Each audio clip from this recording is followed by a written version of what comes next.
ನಮ್ಮ ಚುಂಟುಗಳು. ಆ ಪ್ರತಿಭೆಯಲ್ಲಿ ಏನಿದೆ ಅಂತ ತಂದೆ ತಾಯಿಗಳೇ ಹೇಳಬೇಕು, ಗೊತ್ತಾಗೋದಿಲ್ಲ. ಯಾಕೆಂದ್ರೆ ಯಾವ ಅಧ್ಯಾಪಕರು ಹುಡ್ಕೊಂಡು ಹೋಗೋದಿಲ್ಲ, ಎಲ್ಲೋ ಒಂದ್ ಕಡೆ ಗುರುತಿಸ್ತಾರೆ. ಅವರೆಲ್ಲೋ ಪ್ರಾರ್ಥನೆ ಮಾಡಿರ್ತಾರೆ, ಇನ್ಯಾರೋ ಅವ್ರಿಗೆ ಹೇಳಿರ್ತಾರೆ. ನಮ್ಮ ವಿದ್ಯಾಪೀಠದ ಗಾಯತ್ರಿ ಮೇಡಮ್ ಹೇಳಿದ್ರು, ಹೀಗೆ ಐಸಿರಿ ಅಂತ ಚೆನ್ನಾಗಿ ಹಾಡ್ತಾರೆ. ಸರಿ, ಗುಂಪಿಗೆ ಸೇರಿಸಿ. ಯಾರು ಎಲ್ಲಿದ್ದು ಎಲ್ಲ ಮಕ್ಕಳು ಕೂಡ ನಮ್ಮ ಗುಂಪಿಗೆ ಬರಬೇಕು ಅಂತ ನಾನು ಹೇಳ್ತೇನೆ. ಕಾರಣ ಇಷ್ಟೇ, ಮೂರೇ ಇರೋದು ಅವಕಾಶ. ಒಂದು, ಇಲ್ಲಿ ಕೂತ್ಕೊಂಡು ಹಾಡಬೇಕು, ಇಲ್ಲ ಮಧ್ಯದಲ್ಲಿ ಕೂತ್ಕೊಂಡು ವ್ಯಾಖ್ಯಾನ ಮಾಡಬೇಕು. ಇಲ್ಲಪ್ಪ ನಮ್ಮ ಮಗು ಎರಡೂ ಬರೋಲ್ಲ, ಆಗ ಕಳಿಸೋಲ್ಲ, ಅನ್ನೋ ಬರೋಲ್ಲ. ಕಾರಣ ಅಲ್ಲಿ ಕೂತ್ಕೊಂಡು ಜಡ್ಜ್ ಮಾಡ್ತೀವಲ್ಲ, ಆ ಜಡ್ಜ್ಮೆಂಟ್ ಮಾಡೋ ಶಕ್ತಿ ಬರೋದು ಪಾಠಕ್ಕೆ ಬಂದಾಗಲೇ. ಇವರಿಬ್ಬರಿಗಿಂತೂ ದೊಡ್ಡವರು ಅವರು. ಯಾಕೆಂದ್ರೆ ತೀರ್ಪನ್ನು ಕೊಡೋರು, ನೀವು ಇದನ್ನು ಹೀಗೆ ಹಾಡಬೇಕಾಗಿತ್ತು, ನೀವು ಹಾಡು ತೋರಿಸಿದ್ರೆ ನಾನು ಹಾಡು ತೋರಿಸ್ಬೇಕಾಗಿಲ್ಲ, ನೀವು ಸರಿಯಾಗಿ ಹಾಡಿಲ್ಲ ಅಂತ ಹೇಳೋ ಕೆಪಾಸಿಟಿ, ಶಕ್ತಿ ಬರೋದೇ ನಮ್ಮ ಪಾಠಕ್ಕೆ ಬಂದಾಗ. ನಾವು ನಮ್ಮ ಶಬ್ದಕ್ಕೆ ಯಾವ ಅಧ್ಯಾಪಕರು ಪಾಠವನ್ನು ಹೇಳ್ತಾರೋ ಅಲ್ಲಿ ಕಡ್ಡಾಯವಾಗಿ ಹೋಗಲೇಬೇಕು, ಅವರು ಕಲಿಲೇಬೇಕು, ಆ ಸಂಸ್ಕಾರ ಬರೀಲೇಬೇಕು. ಆ ತಾಯಿಗೆ ತಂದೆಗೆ ಬರಲಿಲ್ಲ ಅಂದರೆ ಮುಂದಿನ ಮಕ್ಕಳಿಗೆ ಬರಲೇಬೇಕು. ಆ ಮಕ್ಕಳಿಗೆ ಬರಲಿಲ್ಲ ಅಂದರೆ ಅವ್ರ ಮಕ್ಕಳು ಇಲ್ಲಾಂದ್ರೆ ಈಗ ಮಗು ಸಂಸ್ಕಾರಗಳಿಲ್ಲ ಅಂತ ಕೊಡೋದೇ ಅವಾಗ. ಮಗು ಬಂದು ಕೂರಿಸ್ಬೇಕು, ಕುಕ್ಕರ್ ಬಡಿ ಅಂತ ಹೇಳಬೇಕು ಆ ಮಗುಗೆ.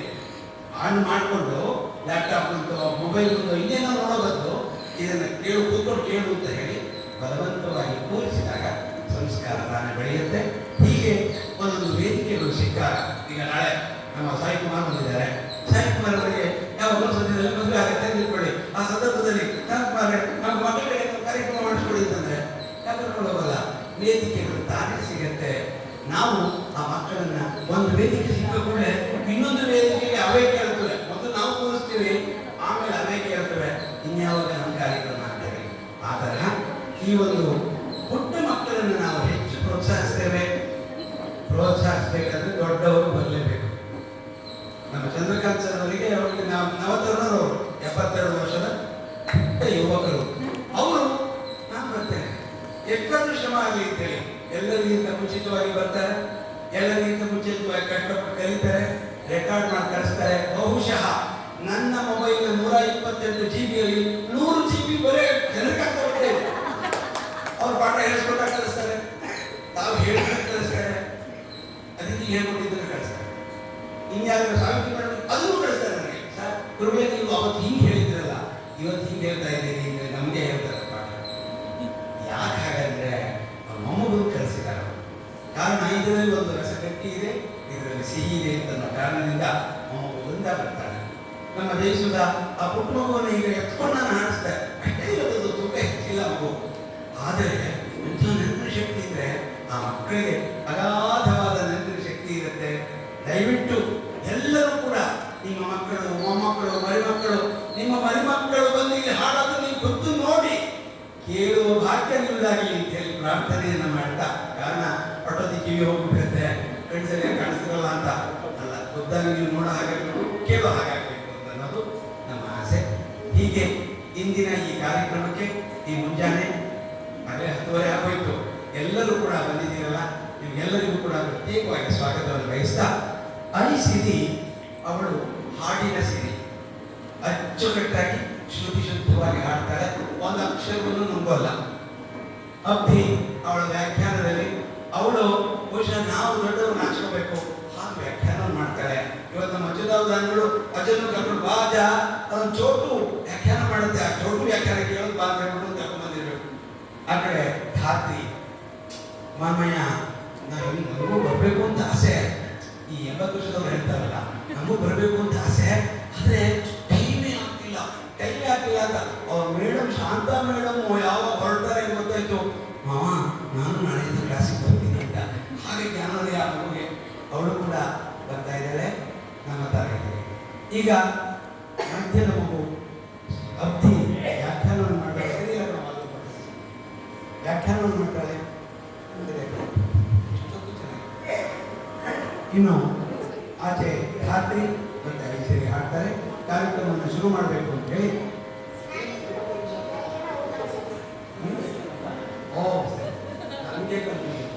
ಅವಳು ಒಂದೊಂದ್ಸರಿ ಒಂದೊಂದು ಪಾತ್ರ ನಿರ್ವಹಿಸ್ಬಿಡ್ತಾರೆ.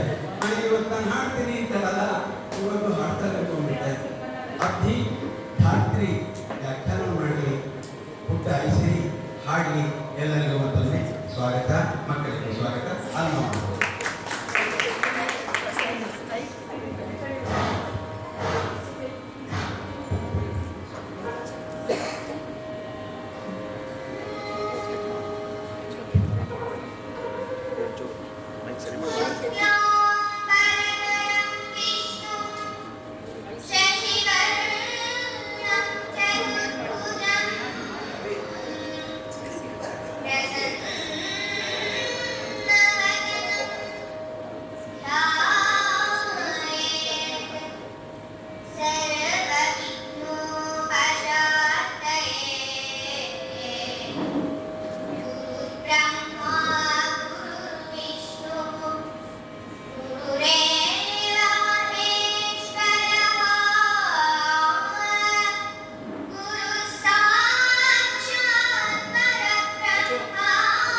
ಗಾಂಧಾರಿ. ಅವರ ಎಡಭಾಗದಲ್ಲಿ ಕೌರವಾದಿಗಳು, ಅವರ ಮಕ್ಕಳು ಆಸೀನರಾಗಿದ್ದಾರೆ. ತಂಪಾಗಿ ಸಖಿಯರು ಗಾಳಿಯನ್ನು ಬೀಸ್ತಾ ಇದ್ದಾರೆ. ಈ ಕಡೆ ಧೃತರಾಷ್ಟ್ರನ ಬಲಭಾಗದಲ್ಲಿ ಭೀಷ್ಮಾಚಾರ್ಯರು, ದ್ರೋಣಾಚಾರ್ಯರು, ಕೃಪಾಚಾರ್ಯರು ಅಲ್ಲಿ ವಿರಾಜಮಾನವಾಗಿ ಕೂತಿದ್ದಾರೆ. ಹಾಗೇನೆ ಮಹಾನ್ ಋಷಿಗಳಾದ ವಿಶ್ವಾಮಿತ್ರ, ಭಾರದ್ವಾಜ, ಅಂಗೀರಸ, ಅತ್ರಿ, ಕಶ್ಯಪ, ಕಣ್ವ, ಭಾರ್ಗವ, ಪರಶುರಾಮರು ಅಲ್ಲಿ ಇದ್ದಾರೆ. ಬೇರೆ ಬೇರೆ ದೇಶದ ರಾಜರುಗಳಾದ ಗೌಡ, ಕೊಂಕಣ, ತ್ರಿಗರ್ತ, ಹಮ್ಮೀರ, ಬಂಗ ಮುಂತಾದ ಮಹಾನ್ ರಾಜರು ಅಲ್ಲಿ ಇದ್ದಾರೆ. ಸಾಮಂತರು, ಮಾಂಡಲಿಕರು, ಲಿಪಿಕಾರರು, ಗಮಕಿಗಳು ಕೂಡ ಅಲ್ಲಿ ಇದ್ದಾರೆ. ಕೃಷ್ಣ ದುರ್ಯೋಧನನಿಗೆ ಹೇಳ್ತಾನೆ, ಸುಯೋಧನ, ಕೆಟ್ಟ ದಾರಿಯನ್ನ ಹಿಡಿಬೇಡ. ಕೆಟ್ಟ ದಾರಿಯನ್ನ ಹಿಡಿದು ಯಮಲೋಕಕ್ಕೆ ಹೋಗ್ಬೇಡ. ಆ ನಿನ್ನ ಅಯೋಗ್ಯರ ಮಾತನ್ನ ಕಿವಿಗೆ ಹಾಕೊಳ್ಬೇಡ. ಬಿಡ ನೆಲನ. ಈಗಾಗಲೇ ಪಾಂಡವರ 12 ವರ್ಷ ವನವಾಸ, 1 ವರ್ಷ ಅಜ್ಞಾತವಾಸ ಮುಗಿದು ಹೋಗಿದೆ. ಅವಧಿ ಸವೆದುದು. ಅವಧಿ ಸವೆದುದು. ಪಾಂಡವರು ನಿನ್ನವರು ವನವಾಸ ಪ್ರವಾಸದೊಳು ಅವರು ನವೆದರು. ಕೂಡಿಕೊಂಡಿ ಅಧಿಕ ಗುಣ ನಿನಗೆ ಅವನ್ಯರ್ಥವನೀಗುವುದೋ. ಈ ಅಕ್ರೂಪದ ಬಾಳಿಕೆಯೊಳಗೆ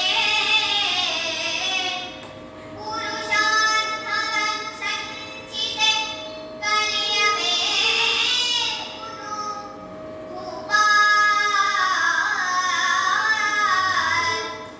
ಈ ಅಕ್ರೂಪದ ಬಾಳಿಕೆಯೊಳಗೆ ಪುರುಷಾರ್ಥವನ್ ಸಂಚಿತೆ ಕಲಿಯಬೇಕುದೋ. ಭೂಪ ಕೇಳೆಂದ.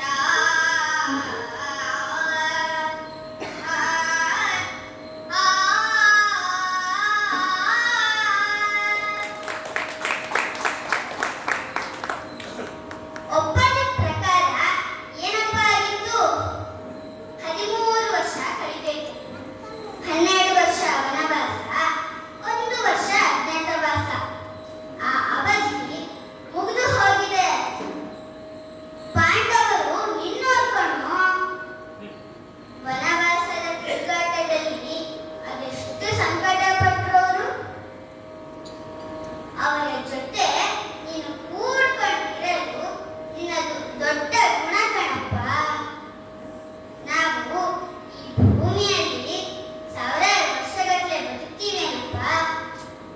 ಇಲ್ಲ, ಒಬ್ಬರಾದ್ಮೇಲೊಬ್ರು ಈ ಭೂಮಿಯನ್ನ ಆಳ್ತಾರೆ.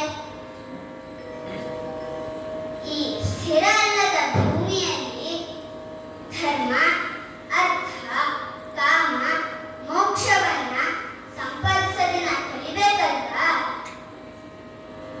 ಹೋಗ್ಲಿ, ಸಾಮ ಅನ್ನೋದು ಉತ್ತಮ ಗುಣ ಅಂತ ಒಪ್ಕೋತೀಯ ತಾನೆ? ಸಾಮವೆಂಬುದು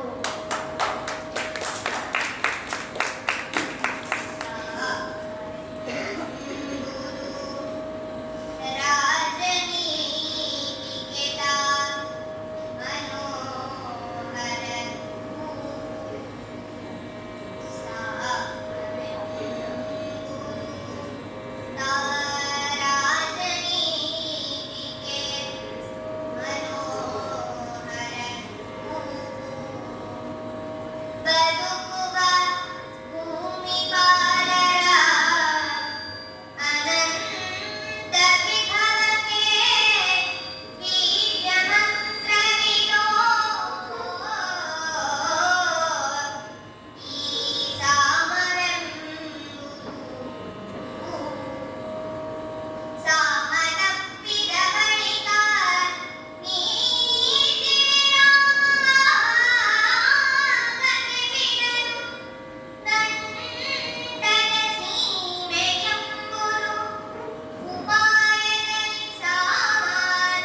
ಶಿಷ್ಯನು ಮಿತಿ ಮೀರಿದಾಗ ಅವನಿಗೆ ನಾವು ದಂಡವನ್ನೇ ಉಪಯೋಗಿಸಬೇಕು.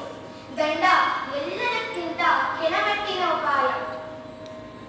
ಇದು ಅನಂತ ವೈಭವಕ್ಕೆ ಬೀಜ ಮಂತ್ರ. ಸಾಮ ತಪ್ಪು ಬಿಟ್ರೆ ನೀತಿ ತಪ್ಪು ಬಿಡುತ್ತೆ. ಆದ್ರಿಂದ ಬಹುಕಾಲ ಬದುಕಬೇಕು, ಐಶ್ವರ್ಯ ಅನುಭವಿಸ್ಬೇಕು ಅಂದ್ರೆ ನಾವು ಸಾಮೋಪಾಯವನ್ನು ನಮ್ಮ ಜೀವನಕ್ಕೆ ಅಳವಡಿಸಿಕೊಳ್ಬೇಕು.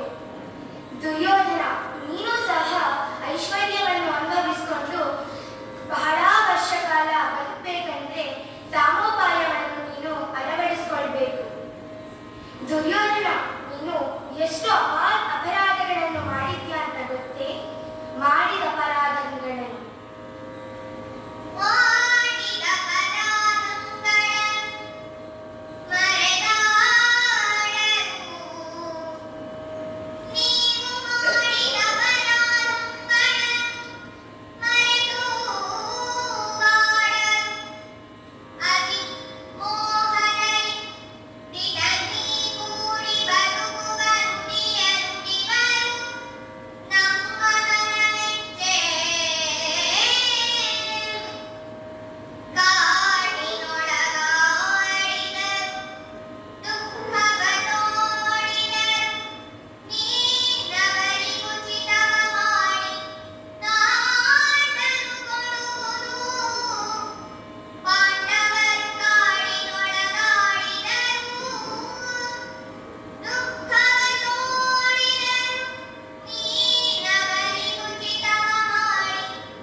ದುರ್ಯೋಧನ, ನೀನ್ ಮಾಡಿರೋ ಅಪರಾಧಗಳು ಒಂದೋ ಎರಡೋ, ಎಷ್ಟು ಅಪರಾಧಗಳನ್ನ ಮಾಡಿದ್ಯಾ ಗೊತ್ತೇನು? ಭೀಮನಿಗೆ ಬಾಲ್ಯದಿಂದಲೇ ದ್ವೇಷವನ್ನ ತೋರಿಸ್ದೆ, ವಿಷದ ಪಾಯಸವನ್ನ ಕೊಡಿಸ್ದೆ, ಹಾವುಗಳಿಂದ ಕಚ್ಚಿಸ್ದೆ, ಅರಗಿನ ಮನೆಯಲ್ಲಿ ಸುಡಕ್ಕೆ ಪ್ರಯತ್ನ ಪಟ್ಟೆ, ದ್ರೌಪದಿಗೆ ಅವಮಾನವನ್ನ ಮಾಡಿದೆ. ಅಂತಿಂಥ ಅವಮಾನನೇನೋ ಅದು. ನಂತರ ಜೂಜು ಆಟದಲ್ಲಿ ಮೋಸದಿಂದ ಗೆದ್ದೆ, ಕಾಡಿಗೆ ದೂಡ್ದೆ, ಒಂದೋ ಎರಡೋ. ನೋಡ್ತಿದ್ದೇನೋ ಈ ಗ್ರಂಥನ್ನ? ನಿನ್ನ ಅಪರಾಧಗಳದ್ದು ಪಟ್ಟಿ ಮಾಡಿದ್ರೆ ಇದಕ್ಕಿಂತ ಜಾಸ್ತಿ ಆಗ್ಬೋದು. ಅಷ್ಟು ಮಾಡಿದ್ಯಾ. ಅದನ್ನೆಲ್ಲದನ್ನು ಪಾಂಡವರು ಮರ್ತಿದ್ದಾರೆ ಕಣಪ್ಪ. ಅವರು ನಿನ್ ಜೊತೆ ಪ್ರೀತಿಯಿಂದ ಬದುಕುವಂತಹ ಮಾತುಗಳನ್ನ ಆಡ್ತಾರೆ. ಅದನ್ನ ನಾವು ಮೆಚ್ಚುತ್ತೀವಿ. ಪಾಂಡವರು ಹಸ್ತಿನಾವತಿಯ ರಾಜ ಆಗ್ಬೇಕಾಗಿದ್ದವರು ಕಾಡು ಮಾಡು ಹೊಲ್ಬಿಟ್ಟಲ್ವನಪ್ಪ. ನೀನು ಅವರಿಗೆ ಯೋಗ್ಯ ಆಗೋ ರೀತಿಯಲ್ಲಿ ಅರ್ಧ ರಾಜ್ಯವನ್ನ ಬಿಟ್ಕೊಡ್ಬೇಕು. ನೀನು ಅರ್ಧ ರಾಜ್ಯವನ್ನ ಬಿಟ್ಕೊಟ್ಟೆ ಅಂದ್ರೆ ಯಾರ್ಯಾರಿಗೆ ಏನೇನಾಗುತ್ತೆ ಗೊತ್ತೇನು? ವಿದುರ ಉತ್ಸವ,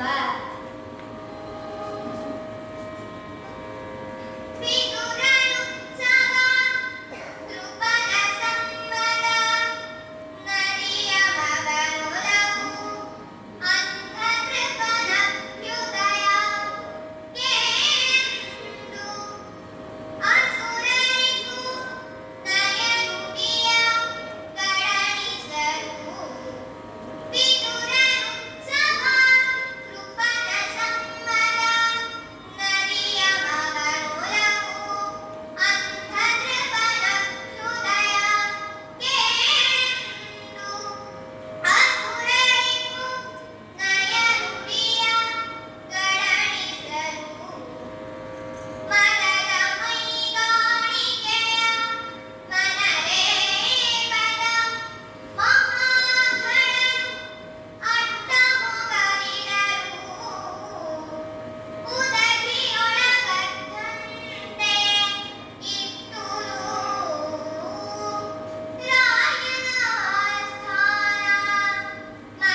ಮೃಗಾಣಿಕೆ ಎಂದರೆ ಮದವನ್ನು ಪ್ರದರ್ಶಿಸುತ್ತಾ ಅವನು ಶ್ರೀಕೃಷ್ಣ ಪರಮಾತ್ಮ ಹೇಳಿದ ಯಾವುದೇ ಮಾತುಗಳನ್ನು ಕಿವಿಗೆ ಹಾಕಿಕೊಳ್ಳದೆ ಅದನ್ನು ಧಿಕ್ಕರಿಸಿ ಮುಖವನ್ನು ಅಡ್ಡಬಿಟ್ಟಿದ್ದ. ಶ್ರೀಕೃಷ್ಣ ಪರಮಾತ್ಮನನ್ನು ನೋಡದೆ ಮದವನ್ನು ಪ್ರದರ್ಶಿಸುತ್ತಿದ್ದ. ಇಡೀ ತುಂಬಿದ ಸಭೆಯು ಸಮುದ್ರದೊಳಗೆ ಮುಳುಗಿದಂತೆ ಮೌನವಾಗಿತ್ತು. ನಿಮಗೆ ದಂಭೋದ್ಭವ ಎಂಬ ರಾಕ್ಷಸರ ಯಾರು ಅಂತ ಗೊತ್ತೇ? ದಿವಿಜರು.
ಸಂಧಿಗೆ ಒಪ್ಪು, ಯುದ್ಧ ಬೇಡ ಎಂದು ಕರ್ಮ ಮುನಿಗಳು ದುರ್ಯೋಧನಿಗೆ ಹೇಳಿದರು. ನಿನ್ನ ರಾಜ್ಯ ಪಾಂಡವರಿಗೆ ಬೇಕಿಲ್ಲ, 5 ಪಟ್ಟಣಗಳನ್ನು ಕೊಡು ಸಾಕು. 4 ಪಟ್ಟಣಗಳು ಹಾಗೂ ಒಂದು ನಿನ್ನ ಇಷ್ಟವಾದ ಪಟ್ಟಣವನ್ನು ಕೊಡು ಸ್ಥಳವನ್ನು.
ಈ ನಾಡಿನಲ್ಲಿ ಬೇರೆ ಏನು ಉಳಿಯುತ್ತೆ?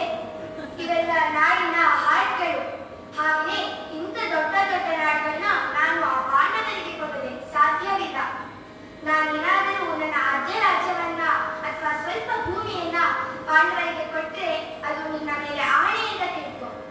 ಒಂದು ಸೂಜಿನ ಭೂಮಿಗೆ ಚುಚ್ಚಿದ್ರೆ ಎಷ್ಟು ಮಣ್ಣು ಬರುತ್ತೋ ಅಷ್ಟನ್ನು ಸಹ ಕೊಡೋದಿಲ್ಲ. ಬೇಕಾದ್ರೆ ನೀನು ಯುದ್ಧಕ್ಕೆ ಬಾ, ಯುದ್ಧ ಮಾಡಿ ಜಯಿಸ್ತೀನಿ.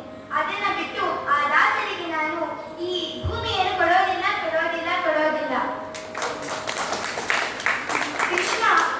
ಕೃಷ್ಣ ನನ್ನ ತಂದೆಗೆ ನನ್ನ ಮೇಲೆ ಸಿಟ್ಟು ಬರುವಂತೆ ಮಾಡಿದ. ಮುನಿದು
ದುರ್ಯೋಧನ, ದುಶ್ಯಾಸನ, ಕರ್ಣ, ಶಕುನಿ ಈ 4 ಜನ ಪಕ್ಕದ ಅರಮನೆಯಲ್ಲಿ ಸಭೆಗೆ ಸೇರ್ತಾರೆ.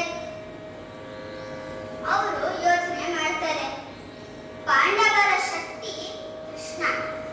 ಕೃಷ್ಣನಾದ್ರೂ ಇಲ್ಲ ಅಂದ್ರೆ ಪಾಂಡವರ ಶಕ್ತಿನೇ ಇಲ್ಲ. ಹಾಗಾಗಿ ಕೃಷ್ಣನ ಕಟ್ಟಿ ಹಾಕೋಣ ಅಂತ ಯೋಚನೆ ಮಾಡ್ತಾರೆ. ಹಾಗೇನೆ ಕೃಷ್ಣನನ್ನ ಕಟ್ಟಿ ಹಾಕಿ ಸೆರೆ ಹಿಡಿರಿ ಅಂತ ಗದ್ದಲ ಮಾಡ್ತಾರೆ. ಆಗ ವಿದುರ ಹೇಳ್ತಾನೆ, ಈ ಕೃಷ್ಣನನ್ನ ಕಟ್ಟಿ ಹಾಕಕ್ಕೆ ಹೋಗ್ತಿದ್ದೀರಾ? ಕೃಷ್ಣ ಎಂತವನು ಗೊತ್ತೇನು? ಮಧು ಕೈಟವರನ್ನ ಕೊಂದವನು, ಮತ್ಸ್ಯಾವತಾರದ ಮೂಲಕ ವೇದವನ್ನ ತಂದವನು, ಜಯ ವಿಜಯರ ದೈತ್ಯ ಜನ್ಮವನ್ನ ಸಂಹಾರ ಮಾಡೋನು, ಹಾಗೇನೆ ಹಂಸ ವಿಧಿಕರನ್ನ ಕೊಂದವನು. ಇಂಥ ಕೃಷ್ಣನ್ನ ಕಟ್ಟಾಕಕ್ಕೆ ನೋಡ್ತಾ ಇದ್ದೀರಾ ಅಂತ ವಿದುರ ಮಾತಾಡ್ತಿರುವಾಗ ಕೃಷ್ಣ ಒಮ್ಮೆ ಮೈಮುರ್ದ ಗೋಲ್ಮಿಂಚೆ ಬಂದ ಹಾಗಾಯ್ತು, 100 ಸೂರ್ಯರು ಬಂದ ಹಾಗಾಯ್ತು. ಕೃಷ್ಣ ತನ್ನ ವಿಶ್ವರೂಪ ದರ್ಶನವನ್ನ ಮಾಡಿಸ್ತಾನೆ ಆ ಸಭೆಗೆ. ಧೃತರಾಷ್ಟ್ರ ಕುರುಡ ಆಗಿದ್ರು ಸಹ ಆ ವಿಶ್ವರೂಪ ದರ್ಶನವನ್ನ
ಈ ಮಕ್ಕಳಿಗೆ ನಾವು ಕೃತಜ್ಞತೆ ಎಲ್ಲ ಹೇಳೋಲ್ಲ.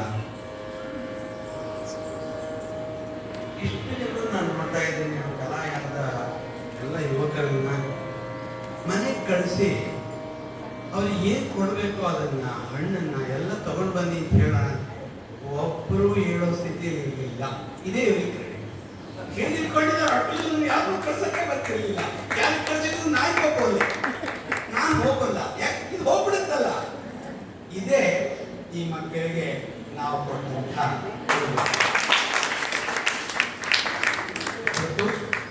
ಸಭೆಯನ್ನು ನಡೆಸಿದ್ದಾರೆ. ಸುಮಾರು 30 ನಿಮಿಷಗಳ ಕಾಲ ಇಂಥ ಒಂದು ಉತ್ತಮವಾದ ಸಭೆಯನ್ನು ಹಿಡಿದಿಡೋದಿದೆಯಲ್ಲ, ಸಾಮಾನ್ಯದ ಮಾತಲ್ಲ. ತುಂಬಾ ಜನರಿಗೆ ತುಂಬಾ ಜನರಿಗೆ ಹೊಸಕಂಪ, ನಾನ್ ಬರೋಲ್ಲ ಅಂತ. ಈ ಸಭಾಕಂಪ ಇದೆಯಲ್ಲ, ಸಭೆಯಲ್ಲಿ ನಿಂತ್ಕೊಳ್ಳೋದು, ಎದುರಿಸೋದು, ಮಾತಾಡೋದು ಅನ್ನೋದು ಆಗಲೇ ಇಲ್ಲ. ನಮ್ಮಮ್ಮ ಮಾತ್ರ ಪ್ರಸವವನ್ನು ಮಾಡಿದ್ದು ಸಭೆ ವೇದಿಕೆ ಮೇಲೆ, ಹಾಗಾಗಿ ನಮ್ಗೆ ಭಯನೇ ಇಲ್ಲ. ಇನ್ನು ಧಾತ್ರಿಗೆ ನನಗೆ ಅಬ್ಬಿ ಬಗ್ಗೆ ಭರವಸೆ, ಮತ್ತೆ ಐಸಿರಿ ಬಗ್ಗೆ ಕೂಡ ಭರವಸೆ. ಧಾತ್ರಿ ಏನ್ ಮಾಡ್ತಾಳೋ ಏನೋ, ಮಾತುಗಳನ್ನ ಹೇಗಾಡ್ತಾಳೋ ಏನೋ ಅಂತ ಹೇಳ್ಬಿಟ್ಟು ಅಂತ ಸ್ವಲ್ಪ ಸಂಶಯ ಇತ್ತು. ಆದ್ರೆ ಇನ್ನು ಅಖಾಡ ಕಿಳಿಸಬಹುದು, ಯಾವಾಗ ಬೇಕಾದ್ರೂ ಧಾತ್ರಿಯನ್ನು ಕೂಡ ಹಾಡೋದಕ್ಕೂ ಕೂಡ ಸರಿ, ವ್ಯಾಖ್ಯಾನ ಕೂಡ ಮಾಡೋದಕ್ಕೆ ಸರಿ. 3 ಮಕ್ಕಳು ಕೂಡ ಇಟೋಪಿ ಇಲ್ಲಿಗೆ ನಿಲ್ಲಲ್ಲ, ಇದು ಹರಿಯೋ ನೀರು, ನಿಲ್ಲಿಸ್ಕೊಳ್ಳೋಕೆ ಬರೋದಿಲ್ಲ. ಇಷ್ಟು ಬಂತಲ್ಲ ಸಾಕು ಅನ್ನೋಕ್ಕೂ ಬರೋದಿಲ್ಲ. ನಿತ್ಯವೂ ಕೂಡ ಚೆನ್ನಾಗಿ ಕೃಷಿಯನ್ನ ಮಾಡಿ ಹೇಳಿಸ್ಕೊಳ್ಬೇಕು, ತಾವು ಓದಬೇಕು. ಹಾಗೆ ಓದಬೇಕು ಅಂತ ಅನ್ನೋದನ್ನ ನೀವು ಈ 3 ಜನರ ಮಧ್ಯದಲ್ಲಿ ಹೋಗಿದೆಯಲ್ಲ, ಅದ್ರ ಮಧ್ಯೆ ಪುಸ್ತಕ ಅವಳಿಗಿಂತ ತೂಕ ಆ ಪುಸ್ತಕ, ಅದ್ರ ಹಿಡ್ಕೊಂಡು ಓಡಾಡ್ತಾರೆ ಅವಳು. ನಿನಗಿಂತ ತೂಕ ಇದೆಯಲ್ಲಮ್ಮ ಅಂತಂದು ನಾನು ಮೊನ್ನೆ ಅವಳ ಆ ಓದುವ ಆ ಒಂದು ಹವ್ಯಾಸ ಇದೆ ಕೇಳಿದೆ. ಇಲ್ಲ ನೋಡ, ಸುಮಾರು ಪದ್ಯಗಳನ್ನಾಗಲಿ ವ್ಯಾಖ್ಯಾನವನ್ನು ಓದ್ತಾ ಇದ್ದಾಳೆ ಅವಳು ಅಂತ ಅಂದರು. ಉಚಿತವಾಗಿ ಆ ಮಗುವಿಗೆ ಆ ಪುಸ್ತಕವನ್ನು ಉಡುಗೊರೆಯಾಗಿ ನನಗೆ ಕೊಟ್ಬಿಟ್ಟಿದ್ದೀನಿ. ಕೊಟ್ಟು ಮತ್ತೊಂದ್ಸರಿ ಇಲ್ಲ, ಕೊಟ್ಬಿಟ್ಟಿದ್ದೀನಿ ಕಾರ್ಯಕ್ರಮಕ್ಕೆ ಉಡುಗೊರೆಯನ್ನು. ಹಾಗಾಗಿ ಯಾರು ಓದ್ತಾರೋ ಅಂಥವ್ರನ್ನ ನಾವು ಪ್ರೋತ್ಸಾಹ ಮಾಡಬೇಕು. ಆ ಮೊಬೈಲ್ನ ನ್ಯಾಯವಾಗಿ ತಿಕ್ಕಿ ಏನೇನನ್ನು ನೋಡ್ತಾರೆ. ದಯವಿಟ್ಟು ಕನಿಷ್ಠ 15-16 ವರ್ಷದ ತನಕ ಆ ಮಕ್ಕಳಿಗೆ ಮೊಬೈಲ್ನಲ್ಲಿ ಏನನ್ನೂ ನೋಡದ ಹಾಗೆ, ಏನು ಬೇಕೋ ಅದನ್ನೇ ಮಾತ್ರ ನೋಡುವ ಹಾಗೆ ನೀವೇ ಇದ್ದು ಖುದ್ದಾಗಿ ನೀವು ಕೂಡ ಆ ಪಾಠದಲ್ಲಿ ಕೂತ್ಕೊಳ್ಳಿ. ನಾನು ಅನೇಕ ನಮ್ಮ ಈ ಪುಟ್ಟ ಮಕ್ಕಳಿಗೆ ಹೇಳ್ಕೊಡುವಾಗ ಬೆಲ್ಜಿಯಂ, ಬ್ಯಾಂಕಾಕ್ ಮತ್ತೆ ಜರ್ಮನಿ ಎಲ್ಲೆಲ್ಲೂ ನಮ್ಮ ವಿದ್ಯಾರ್ಥಿಗಳಿದ್ದಾರೆ, ಅಮೆರಿಕದಲ್ಲಿದ್ದಾರೆ. ಆ ಮಕ್ಕಳನ್ನ ಪಾಠ ಕೂರಿಸುವಾಗ ಮೊಬೈಲ್ನಲ್ಲಿ ಪಕ್ಕದಲ್ಲಿ ತಾಯಿ ಇರ್ತಾಳೆ,